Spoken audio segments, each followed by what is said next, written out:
Almost everyone I know wants to become a millionaire. And if you're watching this video, you're probably one of them. Now, not everybody wants to day trade in the stock market, become famous on YouTube or TikTok, become a world-class athlete, run a business. But what if I told you that the most plausible way to become a millionaire is the one that's least talked about?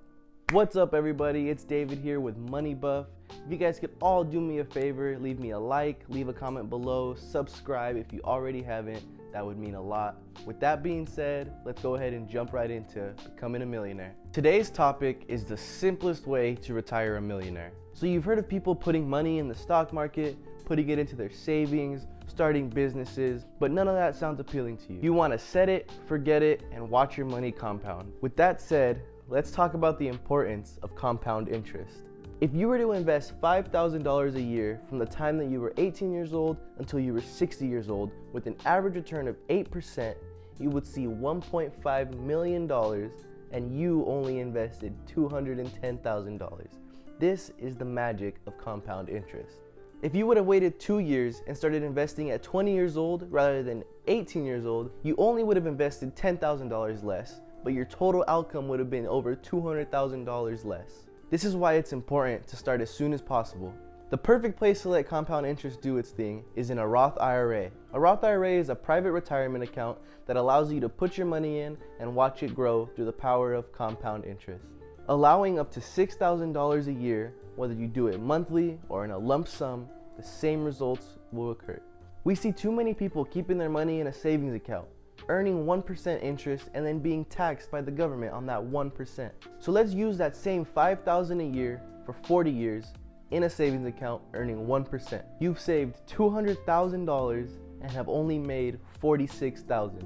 And on top of that, the things you could have bought 40 years ago with $200,000 would now cost $600,000. And not only that, but with our current rate of inflation, in 40 years, $200,000 could only buy you what $70,000 will buy you then. Now, a savings account is important. You should try to build an emergency fund with at least 3 to 6 months of your salary, but this should not be your ticket to retirement. The reason I recommend the Roth IRA to your folks is for its undeniable growth and its inability to be taxed.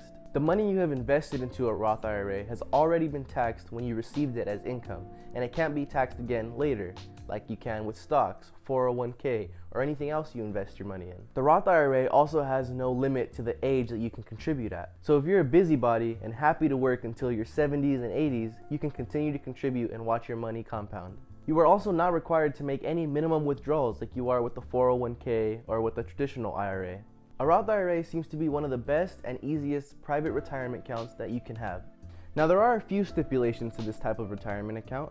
Number one, in order to remain tax-free, you must not touch the money until you are 69 and a half. And in the case that you pull out money within the first 5 years of opening your account, you are also charged a 10% fee of your earnings. The Roth IRA is meant to be a set it and forget it system, which you can benefit off of in retirement. Make yourself a budget and live like you never made those $6,000. Add them into the Roth IRA and reap the benefits later. So where does your money go to compound? Now, this is where it gets a little bit tricky.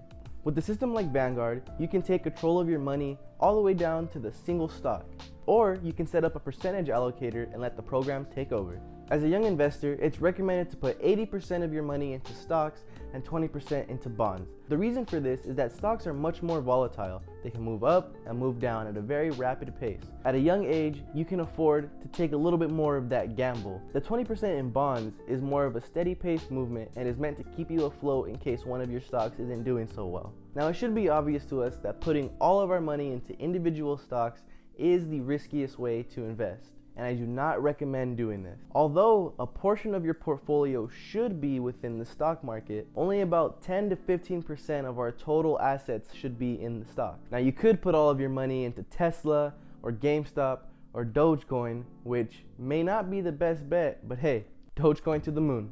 Luckily for us, Vanguard offers other options like ETFs or exchange trade fund. An ETF is a collection of stocks.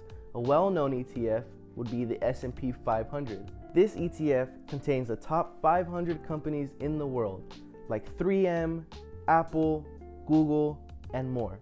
The reason that this ETF is such a safe bet is because if one company goes bankrupt, the stock takes a dive, and it is no longer in the top 500 company, the next company takes its place, and you'll continue to see that ETF on the move. If we look at the current trend of the S&P 500, we can see that in the last 5 years, the value has gone up $2,000.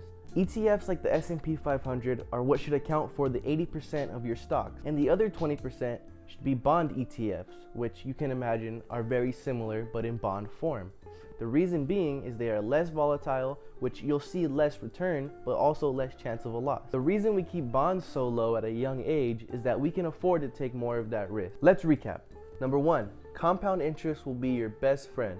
It's important to have a savings, but it should not be your retirement. Number 2, Roth IRAs cannot be taxed if you wait until you're 59 and a half to make your first withdrawal. 3, in order to achieve maximum payouts, you must contribute $6,000 a year. 4, depending on your age, 80% stocks and 20% bonds are usually ideal, and you'll want to adjust those later on as you grow older. 5, when investing in stocks, ETFs like the S&P 500 are going to be your safest bet, and the remainder should account for bond ETFs.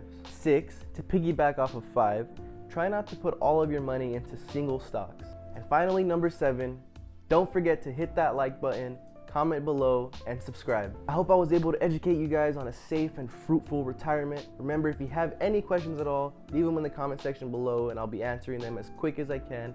Thank you guys. Money Buff out.